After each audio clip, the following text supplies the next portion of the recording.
When most people start a new role, they are filled with a mix of excitement and anxiety. As the thrill of getting that job offer settles in, the fear of the expectations that your new boss and colleagues have of you also set in. There is a lot to learn, and if you come in as too confident, you worry that you can alienate your peers. But if you don't add value quickly enough by sharing your perspective, then you might worry that your new coworkers might question the decision to hire you in the first place. It can be a lot of pressure. In this conversation with Nick Mosgrove, who is the VP of Sales and Marketing at Emerald Health Therapeutics, we talk about the fine balance when starting a new role, and he gives us some perspective and some practical advice on how to fit in and make an impact quickly. Enjoy the conversation.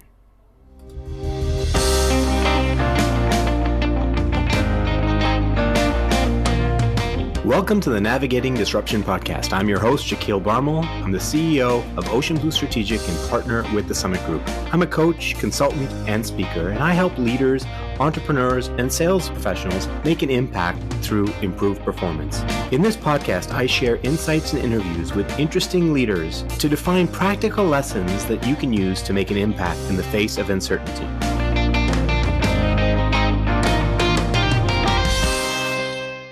We are proud to be brought to you by the Summit Group. We help companies increase revenue and deepen customer relationships by moving from sales excellence to authentic business relevance through engaging learning experiences. Nick, how are you today? I'm great, thanks. Good. And your holiday? How was your holiday? Did you happen to get sick during the holiday?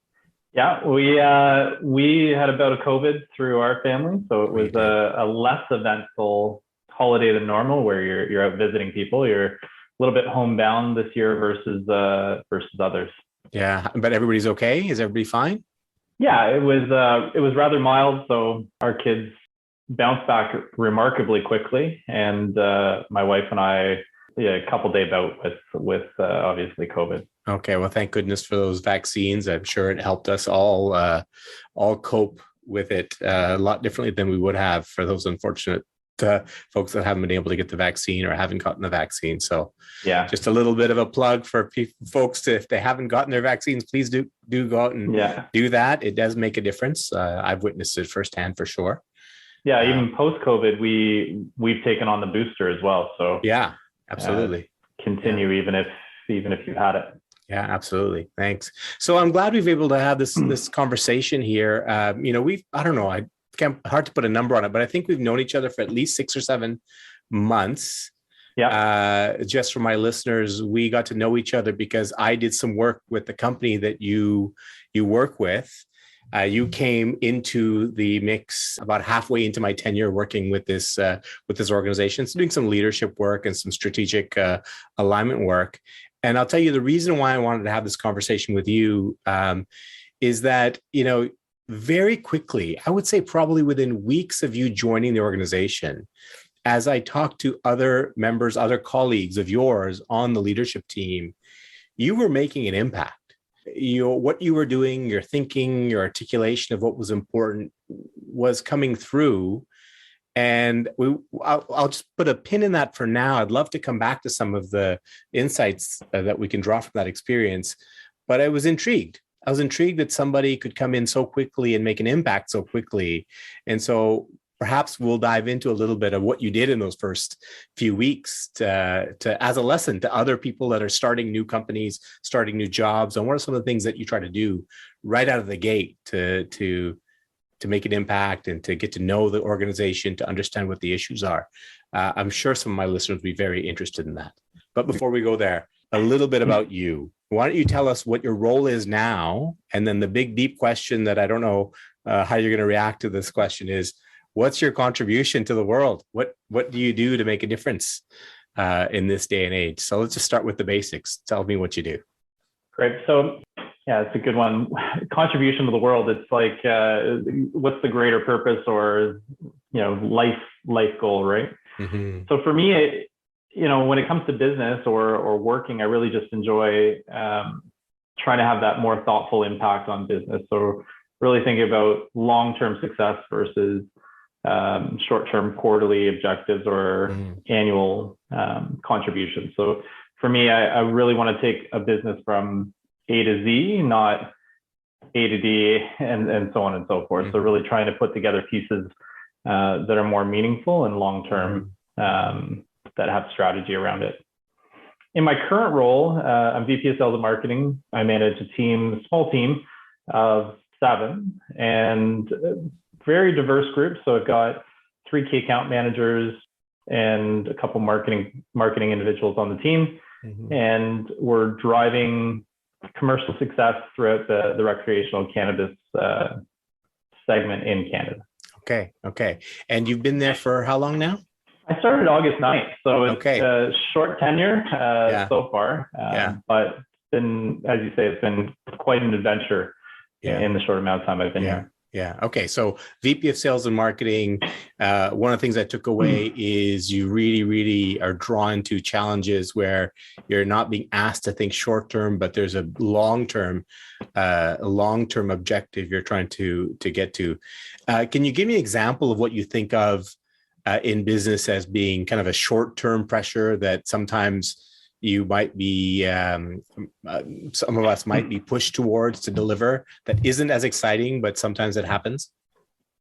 Yeah, I think we all have those kind of objectives through the course of our career where you've got a short-term initiative on inventory clearing or something that's drawn to an end of quarter or end of year target. And many times what you see is you go out and you're executing against whether it be a number to hit an end of year target that actually impacts your next year negatively. So you're putting a ton of effort and pouring a ton of effort into something that's not going to be a sustainable cycle year over year. Another good one is, especially in cannabis, is inventory clearing. So with the amount of inventory that sits in vaults across Canada, there's this pressure to move that inventory out. And if you make that your primary focus, what I've seen, especially my time at TerraSand, is we were so focused on moving that inventory that we forgot about driving the core SKUs in our brand, and really resetting yourself on recognizing that the core of your business or the core SKUs in your portfolio are driving millions of dollars versus that inventory clearing may only be a fraction of the value of those popular SKUs in the market. And what would you think of as a long-term thing, something that inspires you in business? What would be an example of something? It could be your current role. It could be other roles. What kind of gets you excited about the long term? I can think of a few success stories where you're really capitalizing on hot markets or popular products. So at Campari, for instance, we had Aperol, an Aperol world-renowned cocktail ingredient and famously known for the Aperol spritz. And so, over the course of my tenure there, really doubling down on the investment and exposure of that product in the Ontario market benefited that organization significantly. And when you think about the building blocks that you put in place over the course of a year, you're accelerating a brand sometimes 30-35%, and that creates another great stepping stone for the following year. And I think about brand building in that manner, where you're trying to create momentum behind brands that accelerate a brand over not just 1 year, but a number of years. So you're taking a long-term perspective to growing a brand, as opposed to the short-term example of just moving product in inventory and getting it out the door. So I can see the difference. So we'll dive a little bit more into the business aspects of things. I'd love to get a bit into what made you who you are, what made you the leader that you are, and my listeners will know that I really do believe that if we can draw lessons from our childhood, from our early adolescence, early career, to explain how we show up in the world today, can be the source of some great insight. So if I can ask you, is there an experience, a person, place, experience that you think was a defining moment for you? Yeah. So as a kid, we actually moved quite a bit. My mom was fortunate enough to be in a position where we had the opportunity to move for her career and lived throughout the US for most of my late elementary school and early high school education. And so I lived in Texas, Florida, Connecticut, Kentucky, and Ohio. Okay. And through my younger years, and I attribute a lot of my interpersonal skills and being able to meet new people and kind of, read a room to having those new introductions and being in new schools and flowing, kind of rolling with the punches, so to speak. Okay, well, let's get really specific here, because a lot of people go through that as moving around. I've talked to people that grew up in military families, always moving around. So give me the list of states again. Kentucky. Texas, yeah, go ahead. Texas, Florida, Connecticut, Kentucky, Ohio. Interesting. Okay, so out of all those places, which did you find the most difficult to kind of get into or adjust to? Yeah, I think that one's there's a bit of a toss-up. So Texas was interesting. We were in southern Texas, down near Corpus Christi, so really in the very south end of Texas. So as a Canadian new to the U.S., it was a very interesting transition. Just culture shock with the influence of Mexico being right there and so on. Mm-hmm. A lot of great food, different style of people. Texas is that big, grand, outspoken kind of place to be. Being a young Canadian there was interesting. And then Florida was in a bit of a different spot too. So we lived in Plantation, Florida. Oh. And, that was my first experience with unfortunately, gang violence and so on. So going into elementary school with metal detectors at the doors with a posted police officer in the building was a bit of an eye-opener, again, for a younger Canadian. Yeah. How old were you at that time during that experience? So that would have been grade 6 and 7. Okay. Yeah. And what was your, were you afraid? What were you thinking when you were going to school during that time? I would say I was afraid. Everybody's, pleasant. I would say the culture shock from being a kid who played hockey to now being, a lot more football oriented. Okay. The change in kind of preferred sports. But, everybody was great to get along with, lots of interesting interactions with people because you're Canadian. So you're kind of like the soft-spoken guy from this fantasy place that a lot of people from down there would never have the opportunity to go to, right? As little kids. So that intriguing conversation around what's Canada like, what's snow like for many of them, because they've not experienced it. Do you live in an igloo? Those things actually come up.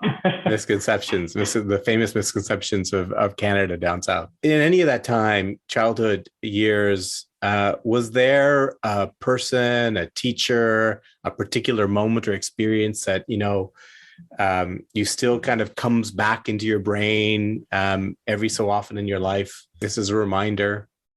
No, I'd say a lot of the things that I reflect on from great teachers would be more so the high school. I've got a high school teacher that taught history that was just really instrumental in helping you think differently about, learning styles and writing styles. And for a history teacher to take the time out to really give you that kind of extra attention in those areas really meant a lot. And so, I'd say no, more so my high school and college career, they're more impactful individuals there that were a little bit more helpful.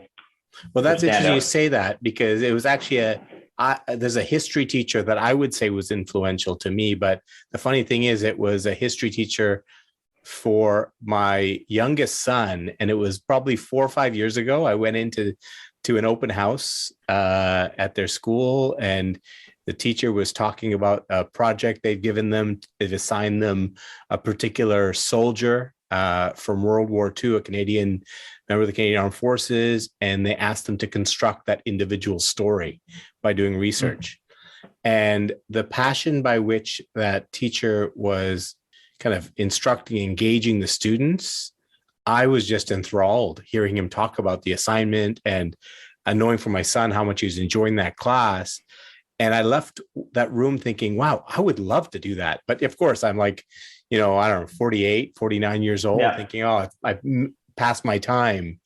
but it did make a mark on me. And actually, I do think it had an influence in some of the path I've chosen the last few years about what to do with my career. So, teachers can have an impact and influence. And I love you draw on the history example. It's when I think of those individuals, it's not necessarily that I want to go and do what they do, but I want to have the impact that they have. So there's a guy, Rich Andrews, who was our president at Bacardi a number of years ago when I worked there. And he just led with just a very easygoing, very, very well thought out, well-spoken individual. And I often reflect on how can I be more as a very, it's much around the, is a very pointed leader. Like just he always knew where he was going. There was never any doubt that there was that was the direction based on how he conveyed himself. So it's so interesting you say that. Like the signal you picked up is that there was never any doubt. He was calm, seemed confident, and always seemed to know what direction the business should go in. I don't know about you, but there are lots of times in my career and life that I didn't know the direction that we should be going in. And if I reflect back, I wonder if the people that were on my team realized that I didn't know. And I don't know, what's your reflection on your career and how often you knew exactly what to do and whether that came across the people you worked with? I often get that, the feedback from my team is typically that even if the house is on fire, you'd never know it with Nick, because I'm a pretty laid back individual, especially from a leadership style. I am direct. So the things that I need to get done, I'm pretty vocal on, how we should go about it and what we should do. But yeah, for me, it's really about thinking about the strategy of what we're trying to achieve, knocking out the noise of things that are causing interference against the key priorities in the strategy. So really thinking about, do we need to be doing these 4, 5, 6 style objectives? And moving forward and doubling down on the things that we're making money on.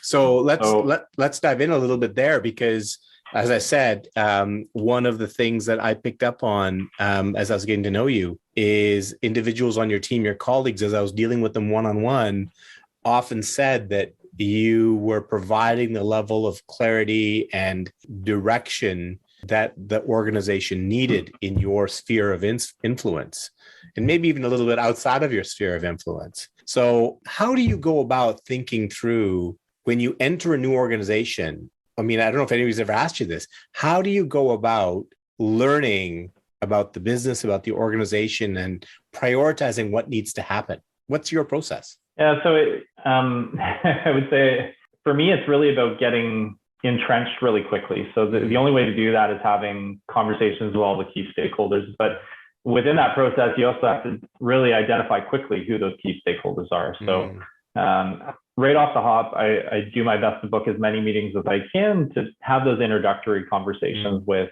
as many people as I possibly can. And it's really not about title.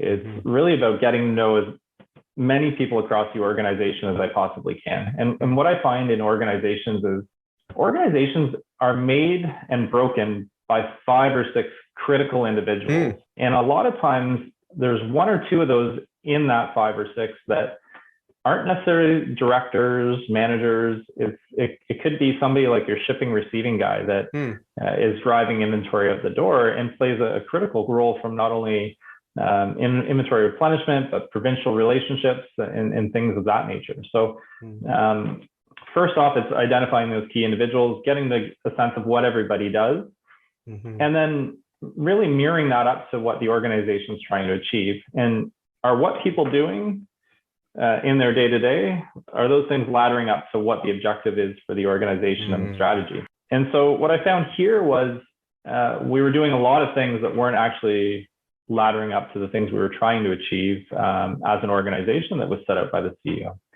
And so in a meeting about a month in, we were having one of those deep dive conversations about what are the 3 things we're going to get done. You actually led that. As you recall, what are the 3 things that we really need to get done in the next 90 days for us to be successful and start off 2022 with a bang? And one of the things that came out of it was, as you recall, strategy roadmap. And we had started some work on that prior to actually writing the document. because there was some pushback within the organization that, well, there was a strategy, and there was, but it wasn't well defined and fleshed out, and so on. So the next step is identifying that strategy roadmap. Once you've defined people and understand what people are doing, does that ladder up the strategy roadmap? And then the final step is identifying, do you have the right people in the right spots to be able to execute against what you're trying to achieve? And so quickly, unfortunately, in some cases, it's making quick calls on people to either shift their responsibilities, something that's actually going to drive more impact within the organization, or bring in sometimes, in some cases, new talent to cover a need that's not being met. So it's interesting you say that, and you're doing this as a person that's newly coming into the organization. So just summarize a couple of points that really resonated for me. There was the idea of talking to as many people as possible and not being driven by hierarchy in the organization, to look in every corner to identify the 5 or 6 individuals, as you said, that can make or break a company. And it could be, shipping, receiving, it could be somebody in finance, but find those people. What's your favorite question to ask when you're in those conversations with people to get a sense of what's going on and get a sense of their perspective? Well, it's usually, what were you hired to do? And what are you doing now? So, the difference on paper, and I find that the most puzzling part of being a leader in any organization is we hire people for these great roles and we hire this great talent, and then they're doing something completely against why, the core competencies that we hired them for, and they're not actually leveraging those to help have our organization be more successful. So usually it's starting with something like that. The one that I always catch people off guard with is, what do you want to be when you grow up? So why are you here, and how does this get you to there? So people often have some great hidden skills that you can really leverage when you start to really dig into what they want to be later in life. Yeah. And why do you think that catches people off guard? Because I agree with you. That is a question that does catch people off guard. But why do you think it is that way? I think people spend more time figuring out what they're going to have for dinner or where they're going on vacation than they do career planning. And so many people don't have the answer because they really haven't thought that in depth about it. And they've typically gone with the flow of where their career has led them, instead of taking charge and leading their career. Deliberate steps to figure out where they want to go, as opposed to, and they end up in a place where they end up. And some people are pretty lucky to end up luckily in a place that just feels right. But more people actually end up in a place that is misaligned to who they are or what they wanted to be when they grew up. Well, and to your point, it's in many cases, it's probably misaligned to where their skill set is. They've gotten to somewhere based on experience and stuff that they've done in the past, but not necessarily because it ladders up to their education or their, I'm super organized, I'm really analytical, but I'm a shipper receiver, or it's when they could have been a great business analyst or something to that effect. What's interesting is, a lot of times in group projects, you find those diamonds in the rough that have those capabilities that end up being a superstar on a project team, because they've got a role mismatch alignment and they've got some bandwidth because they're in a lower performing role that doesn't have as much demand, so they have time for these great projects. So I really like pulling those individuals out as superstars in project work. So that's really rewarding when you identify somebody, you see something that perhaps means they have more potential than they're exhibiting, and you put them in a place and you see them flourish. It's nothing better than having somebody, and I think it creates a bond with the organization, the people within the organization, but also a bond between that individual and the company. That's keeps them from maybe looking elsewhere when they get those opportunities. Are there individuals that you've come across in your career like that you've helped kind of mobilize and find their passion that you still stay in touch with? What's interesting about my network is, I'm not great at it, and I think everybody needs to work at it and really staying in contact with your network. But I would say that from a building teams perspective, I have had the ability to hire people multiple times in certain cases. And there are definitely people within my network that I stay in touch with quite constantly, just checking in to see how family's doing and so on. one individual in particular worked for me in that project style fashion and worked his way up into more of a key account manager level role, and really has expanded his talents into being, I think he's, from where he wanted to be to where he's gone, really tested himself from not wanting to be customer facing, not wanting to deal with, the other end of the phone, and has become a very solid key account manager in his career. What do you think the turning point was for him? I think, like any of us, it's about getting that exposure to it and seeing if the shoe fits. Right.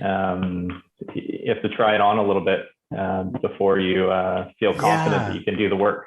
Yeah, that really resonates with me, because I always believe that even if an experience didn't go well, if you can take the time to draw insight from what you learned from that experience and kind of fold it into your self-discovery, it makes you much more inclined to take on things that you don't think you will like, because you might be surprised, or you might be validated that I didn't think I'd like this. I knew I wouldn't like it, but it's okay. But every experience is a good one.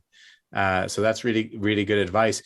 We were talking earlier about how, when you start into an organization, how you go about learning about the organization. One of the things I've come across in various experiences, I've had new bosses that have said, you're coming into the organization, I want to capture your objective insight before you become one of us. Yeah. And so what do you think that is the best way to make sure that when you come into an organization, there's kind of two tensions as I see it. You come into the organization, in some ways you want to fit in to the culture, but you also come into the organization having this objective perspective, and you're hired for who you are. And so sometimes your objective perspective might rock the boat, and that can be valuable, but it can also be seen by some as, oh, this guy doesn't understand our culture or what we do. How do you reconcile those two forces? I try and do it quietly, I guess, is my strategy on it. That first notebook that you have, and for week one, in the back of it, I actually have a notepad at the back where I'm taking notes on things that I'm observing that I think are a little odd, and really trying to keep track of those things. And it's not about necessarily acting on everything right out of the gate. It's about putting together some sort of strategy on how you're going to tackle some of these larger topics. So for me, it's quietly taking notes, getting to a point where I've reconciled it internally to make sure I feel confident in the direction, asking good questions around some of the ambiguous stuff that's going on, whatever the case may be. And then, putting together some recommendations, whether it comes out in the senior leadership team meetings or during one-on-ones with the boss. But yeah, for me, it's not necessarily about making waves, although I tend to, shoot from the hip a little bit in terms of calling out things in meetings. I don't mind being a little bit confrontational when it comes to that stuff. Yeah. It's never my intention to make people feel outed or it's about spurring conversation, not about changing things right out of the gate. Well, actually, I think now that you say that, I think you're getting to the heart of my observations, and it was meandering journey there, but it's somewhere in this zone of, you come in, you have a view, you have a perspective, you come with experience, especially if you're an executive like yourself that's worked in different organizations. But there is a tendency for people to feel like, oh, this guy's coming in, thinks they know it all. I'm not saying that happened to you, but I'm just saying that is one of the things that happens. And so what I'm hearing from you is a bit of a balance, that you do have to listen and observe, quietly take notes and reflect, while at the same time making sure you don't waste opportunities to be vocal and speak up and take risks to say when you disagree with something. And that's what I'm picking up. Would that be accurate? Yeah. I think, when I think about good leaders, you have to be a risk taker in order to kind of try to think of the polite way to say it. But there are people in all of our careers that you've sat alongside and you wonder why they haven't been more vocal on certain topics, especially when they own the area. So for me, especially when it's, something commercial facing, I always want to be the most outspoken person on the commercial or marketing front, just because it's my house and I want my team to feel supported. When it comes to other people's arenas, I'm probably asking more questions and guiding a little bit more in terms of trying to seek to understand their position before I tell them my position, because I want that partnership. But yeah, I think that there's a level of risk taking that's super important, especially, you know, when I think about your peer set and your colleagues that you're trying to form bonds with. You want them to see that vulnerable side with you. So you want to be able to, you know, have that kind of that team building session almost. It's that camaraderie that is created through those difficult times that allows you to be more successful in the long term. What kind of signals do you try to pick up on, or either you look for them or they just kind of show up to you? Different people have different abilities to sense when you're picking up the dynamics in a team. You're working with different types of people. Some are very quiet, but very intelligent. Some are, you know, a little bit more vocal, but maybe not fully informed. Some people are sensitive. Some people are a bit more that thick skin. How do you kind of navigate a new organization with new teams and new people to figure that out? I would say I probably have to work on it more than, you know, I don't know about you, but there's often those points in your day where you're reflecting on a conversation. You're like, oh, I missed that one. And so it makes you think, man, I got to work a little harder to make sure I'm asking maybe a few more questions before I make assumptions. But I think about, you know, those initial conversations and really trying to understand people through and through. So it's not just about business, but it's, you know, what's your home life like? Do you have kids? Work experience? Where did you come from? You know, traveling, where'd you go to school, like those kind of things to really help build the full character. It's hard when you only know the work individual, right? It's you don't get a clear sense of who they are as a person and what motivates them.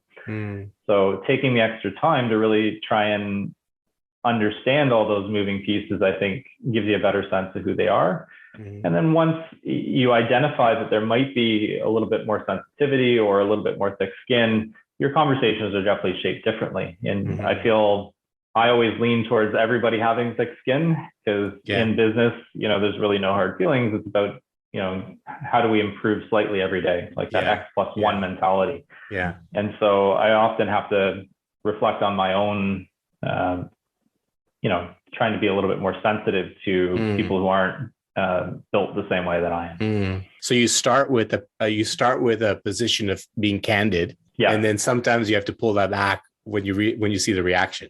Right. Well, I think that's, in my opinion, this is just my opinion, that's for me much better than the other way where you're afraid to speak up because you don't want to hurt the feelings. I personally think it's actually, as long as you're learning from it, putting yourself out there, being direct, and being able to sense when you've kind of touched a nerve, and then appropriately pulling back, not too much, but just enough, or articulating it. So I think that approach is good. Everyone's got a different approach, but I think that's one to be celebrated. It's not celebrated enough, to be honest with you. You know, it's interesting because you've got a bunch of new individuals entering the workforce these days that haven't necessarily had not as many roadblocks, I think. Maybe that's my perspective, but it'll be interesting to see over the next little bit how, you know, COVID shapes some of these conversations, and how, you know, working remotely and not having those personal interactions at work and so on shapes working in general over the next few years. Yeah.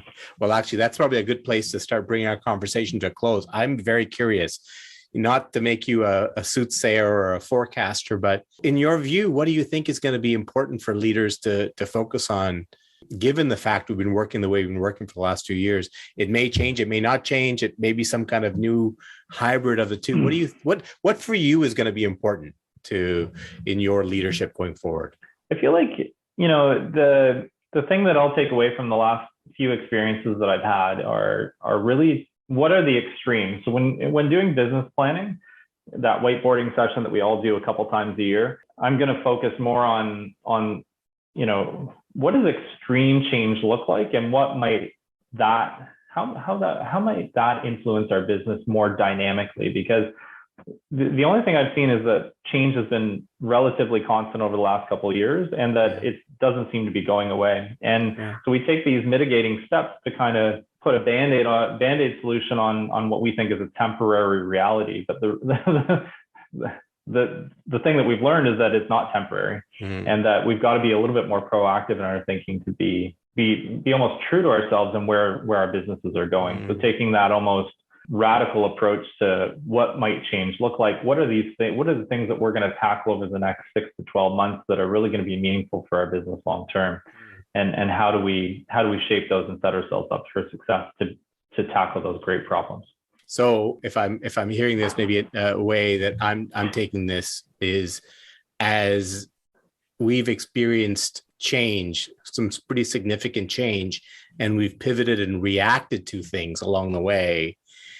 Your view of the future is, how do you take that dynamic and actually shift towards not just pivoting and reacting to things that happen, but in fact stimulating change ourselves and looking for opportunities to get better without it being imposed on us? Would that be accurate? Yeah, 100%. That's awesome. Thanks for the great summary. Yeah. Well, that's kind of what I do. You add the value, I package it. That's how these conversations go.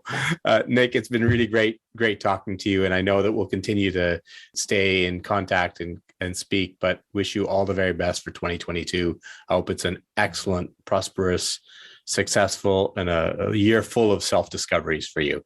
All the best. Thanks for having me, Shaquille. It's been great. So some great advice there from Nick. First of all, when you're starting a new job, make it a priority to set up as many conversations as possible. A mix of senior people and other key people in junior positions, but who are seen as important to the operations of the organization. Just the act of figuring out who those people are in itself is insightful. I remember when I was young, in my very first role in corporate Canada, a senior vice president gave me the advice: be a sponge, talk to as many people as possible, and just be a sponge for as long as you can. I think that's the advice that Nick gave us too.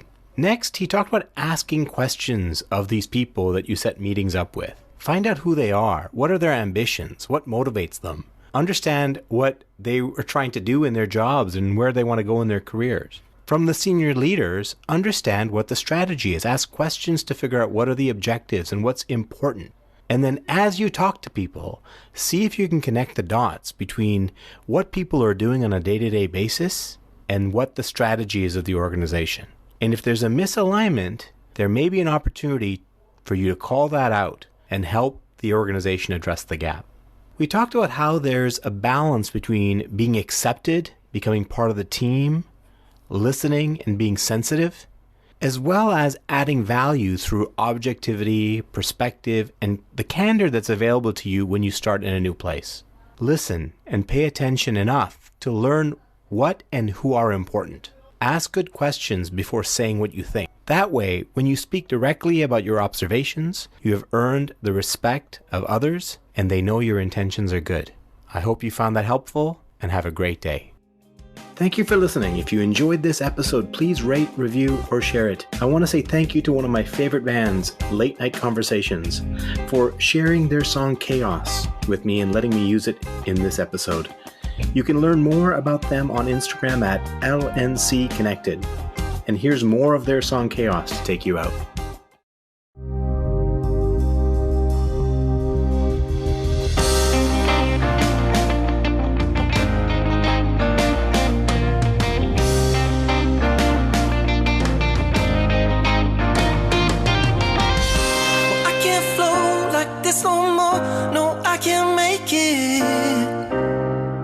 Far behind my eyes, mediation, suffocation, it'll break me. Information in disguise. But when your eyes finally found mine, you were fair, but I'm defined by the chaos in my mind. I believe what I perceive is a weave tearing at the seams, and I wonder what's behind. And my ears are bleeding, and the reason isn't the logic of the season, taking the pleasing from my soul and leaving me to die.